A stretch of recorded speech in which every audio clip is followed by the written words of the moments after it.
आप सभी का केएस स्टडीज़ चैनल में स्वागत है। आप आगे के नए अपडेट्स पाने के लिए चैनल को लाइक, सब्सक्राइब एंड शेयर करें। भाषा में संक्षिप्तता बहुत ही आवश्यक होती है और समास इसमें सहायक होते हैं।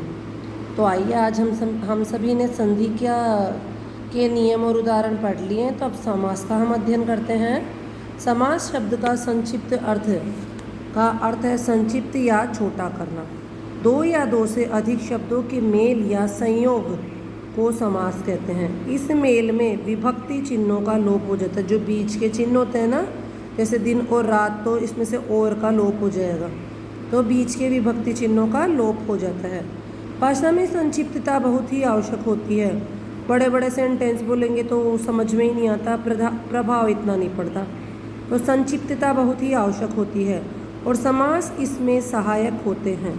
समास द्वारा संक्षेप में कम से कम शब्दों द्वारा बड़ी से बड़ी और पूर्ण बात कही जाती है। समास का उद्भव ही समान अर्थ को कम से कम शब्द में करने की प्रवृत्ति के कारण हुआ है। यानी उसमें कम से कम शब्दों का हमें प्रयोग करना पड़े और अर्थ अच्छे से समझ में आ जाए, इसलिए समास का प्रयोग किया जाता है। जैसे दिन और रात में 3 शब्दों के प्रयोग के स्थान पर दिन रात, बीच में डैश लगा के लिख देंगे, एक समस्त पद है, इसका प्रयोग किया जा सकता है। इस प्रकार दो या दो से अधिक शब्दों के मेल से विभक्ति चिन्हों का लोप के कारण जो नवीन शब्द बनते हैं, जो नवीन पद बनते हैं, उन्हें सामासिक या समस्त पद बनते हैं। जैसे दिन और रात में से नया पद बन गया दिन रात, तो ये क्या बन गया, समस्त पद या सामासिक पद। और ये क्या हो गया, दिन और रात हो गया इसका समास विग्रह। तो इन्हें सामासिक या समस्त पद कहते हैं। सामासिक शब्दों का संबंध व्यक्त करने वाले विभक्ति चिन्हों आदि के साथ प्रकट करने अथवा लिखने वाली रीति को विग्रह कहते हैं। जब हम इनको तोड़ के चिन्ह के साथ लिखेंगे तो इसको समास विग्रह कहते हैं। ठीक है। जैसे धन संपन्न समस्त पद का विग्रह धन से संपन्न। रसोई घर समस्त पद का विग्रह रसोई के लिए घर। तो ये हो गया धन संपन्न है समस्त पद और धन से संपन्न इसका समास विग्रह। रसोई घर है समस्त पद और रसोई के लिए घर हो गया इसका समास विग्रह। तो समस्त पद में आइए अब किस प्रकार के हमारे समस्त पद में कौन कौन से पद होते हैं। समस्त पद में मुख्यतः 2 पद होते हैं, पूर्व पद और उत्तर पद। 2 पार्ट्स में हम डिवाइड करेंगे। जो पहला पार्ट होता है उसको पूर्व पद कहा जाता है और दूसरा जो पार्ट होता है उसे उत्तर पद कहा जाता है। पहले वाले पद को पूर्व पद और दूसरे पद को उत्तर पद कहते हैं। जैसे हमारा है पूजा घर, पूजा और घर 2 चीज़ बदल गई, 2 में बट गया ये, तो पूजा हो गया पूर्व पद और घर हो गया उत्तर पद। समस्त पद के आइए उदाहरण देखें। समस्त पद फिर इसको डिवाइड किया गया, पूर्व पद, उत्तर पद और समास विग्रह। पूजा घर का हो जाएगा पूजा घर। और एक इसमें यूँ भी है, संधि विच्छेद में हमेशा प्लस का चिन्ह लगता है, लेकिन समास विग्रह में कभी भी प्लस का चिन्ह नहीं लगता। पूजा घर यानी पूजा घर, पूजा पूर्व पद, घर उत्तर पद, पूजा के लिए घर। फिर माता पिता में माता पूर्व पद, पिता उत्तर पद, माता और पिता। नवरत्न में नव पूर्व पद, रत्न उत्तर पद, 9 रत्नों का समूह है। और हस्तगत का हो जाएगा हस्त पूर्व पद, गत उत्तर पद, हस्त में गया हुआ, हस्त मीन्स हाथ में गया हुआ। तो अब समास के कितने भेद होते हैं। समास के भेद मुख्यतः समास के 4 भेद होते हैं। जिन 2 शब्दों में समास होता है उनकी प्रधानता अथवा अप्रधानता के विभागत्व पर ये भेद किए गए हैं। कैसे कैसे होंगे देखो। जिस समास में पहला शब्द प्रायः प्रधान होता है उसे अव्ययी भाव समास कहते हैं। अव्ययी भाव समास में क्या होता है, हमेशा पहला पद का मतलब पूर्व पद प्रधान होता है। जिस समास में दूसरा शब्द प्रधान रहता है, दूसरा पद प्रधान रहता है, उसे तत्पुरुष समास कहते हैं। जिसमें दोनों पद प्रधान होते हैं, दोनों शब्द प्रधान होते हैं, वह द्वंद्व कहलाता है। और जिसमें कोई भी प्रधान नहीं होता उसे बहुव्रीहि समास कहते हैं। दोबारा से सुनो। जिस समास में कौन सा पहला पद यानी पूर्व पद प्रधान होगा वो अव्ययी भाव, उत्तर पद प्रधान होगा वो कौन सा? तत्पुरुष। दोनों पद प्रधान होंगे, दोनों शब्द प्रधान होंगे वह द्वंद्व, और दोनों ही प्रधान नहीं हो उसे बहुव्रीहि समास कहते हैं। तत्पुरुष के पुनः दो अतिरिक्त किंतु स्वतंत्र भेद स्वीकार किए गए। अब तत्पुरुष के दो भेद और हैं, ऐसे तो 4 ही समास हैं, लेकिन तत्पुरुष के 2 भेद और हैं। फिर कर्मधारय समास और द्विगु समास। विवेचन की सुविधा के लिए अब हम 4 और 2 6 हो गए, तो हम 6 समास मान लेंगे। हम समास को निम्न 6 प्रकारों के अंतर्गत अध्ययन करेंगे। अब पहले 4 हो गए और उसके बाद 2 और हो गए। 2 कौन से हुए? कर्मधारय और द्विगु, लेकिन ये तत्पुरुष के ही हैं। तो अब हो गए हमारे समास 6। तो समास कितने प्रकार के होते हैं? 6 प्रकार के। नंबर 1 है अव्ययी भाव समास, नंबर 2 है तत्पुरुष समास, थर्ड है कर्मधारय समास, 4th है द्विगु समास, 5th है द्वंद्व समास और 6 है बहुव्रीहि समास। तो सबसे सर्वप्रथम हम अव्ययी भाव समास का अध्ययन करेंगे।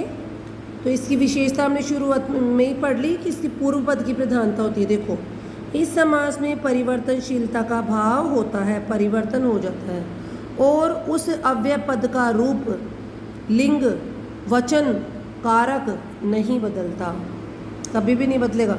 वैसा देव एक सा रहता है। यथा है, चाहे इसको किसी के भी साथ लगा दो वैसा का वैसा ही रहेगा।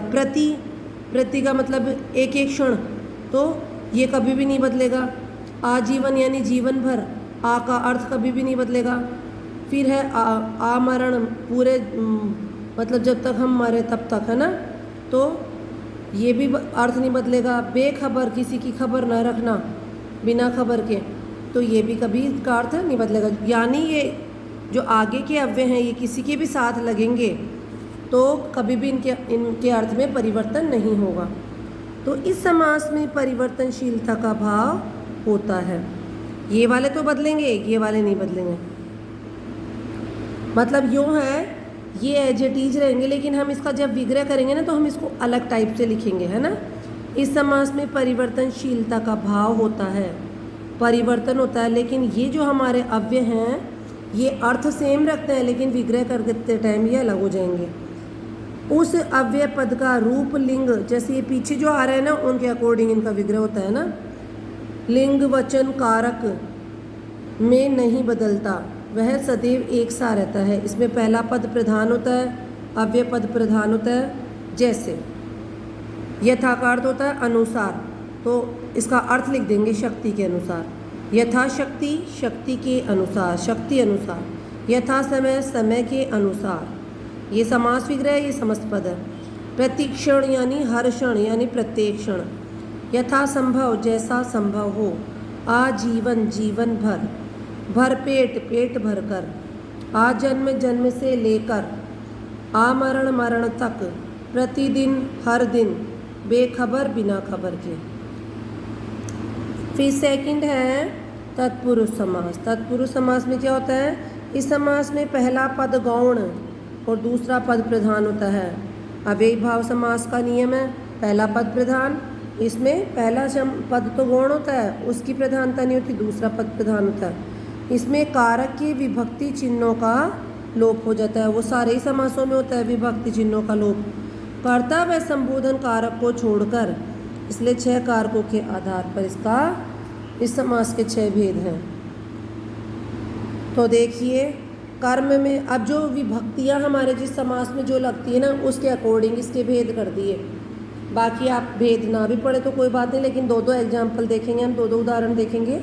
समस्त पद है ग्रामगत, गांव को गया है वो, तो समास विग्रह गांव को गया हुआ। पद प्राप्त, पद को प्राप्त। सर्वप्रिय, सर्व को प्रिय या सभी को प्रिय। यश प्राप्त, यश को प्राप्त। ये कर्म तत्पुरुष है। फिर करण तत्पुरुष, करण तत्पुरुष में से का लोप हो जाएगा। भावपूर्ण, भाव से पूर्ण। बाणाहत, बाण से आहत यानी बाण से घायल। हस्तलिखित, हाथ से लिखित। हस्तलिखित, बाढ़ पीड़ित, बाढ़ से पीड़ित। संप्रदान में गुरु दक्षिणा, गुरु के लिए दक्षिणा। राह खर्च, राह के लिए खर्च। बालामृत बालों के लिए, अमृत बालकों के लिए। युद्ध भूमि युद्ध के लिए भूमि। विद्यालय विद्या के लिए आलय। अपादान तत्पुरुष, उसमें से या निकाल देना अलग। देश निकाला देश से निकाला। बंधन मुक्त बंधन से मुक्त। पथ भ्रष्ट पथ से भ्रष्ट। ऋण मुक्त ऋण से मुक्त। से चिन्ह का प्रयोग हो रहा है इसमें ना। संबंध में काके की होता है हम जानते हैं, कर्ता ने कर्म को कर्ण से संप्रदान के लिए। अपादान से संबंध काके की, अधिकरण में पर पे। उसी अकॉर्डिंग कारक चिन्हों के अनुसार इनका क्या होगा, विग्रह। तो अपादान हो गया संबंध में गंगा का जल, गंगा जल गंगा का जल। नगर सेठ नगर का सेठ। राजमाता राजा की माता। जलधारा जल की धारा। मतदाता मत का दाता, मत देने वाला। फिर है अधिकरण तत्पुरुष में पर पे। जलमग्न जल में मग्न। आप बीती आप पर बीती। सिर दर्द सिर में दर्द। घुड़सवार घोड़े पर सवार। नंबर 3 होता है कर्मधारय समास। इस समास के पहले पद और दूसरे पद क्या होते हैं, दोनों की प्रधानता होती है। पहला पद होगा हमेशा विशेषण, है ना, और दूसरा पद अच्छा, इस समास के पहले तथा दूसरे पद में विशेषण विशेष्य अथवा उपमान उपमेय का संबंध होता है। या तो उसमें विशेषण विशेष्य आएंगे या उपमान और उपमेय आएंगे। उपमा होता है किसी चीज़ की हम उसको मतलब उपमा दे दें, यानी किसी चीज यो कह दे कि ये बिल्कुल ही चंद्रमा ही है, ये तो चंद्रमा के समान मुख वाली, तो चंद्रमा की उपमा दी जा रही है ना। तो ऐसे, तो पहले विशेषण विशेष्य वाला देखें। महापुरुष, महा का मतलब महान पुरुष, तो इसका विग्रह करेंगे महान है जो पुरुष महान है वह। पीताम्बर, पीला है जो अंबर, पीले हैं जो वस्त्र, है ना।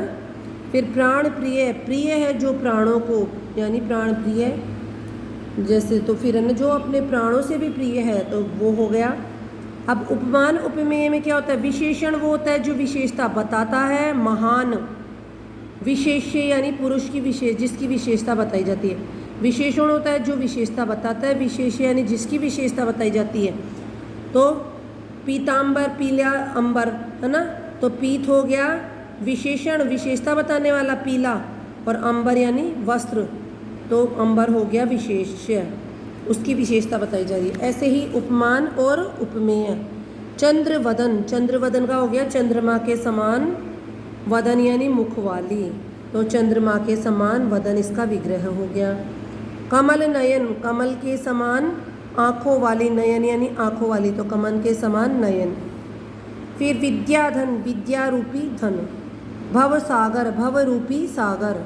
मृग नयनी, मृग के समान नेत्र वाली। तो आपके ये हो गए अव्ययी भाव समास, तत्पुरुष समास और कर्मधारय समास। तो नेक्स्ट वीडियो में हम द्विगु समास, द्वंद्व समास और बहुव्रीहि का अध्ययन करेंगे। पहले आप इन तीनों समासों को पढ़ें और इनका नियम और उदाहरण समझें।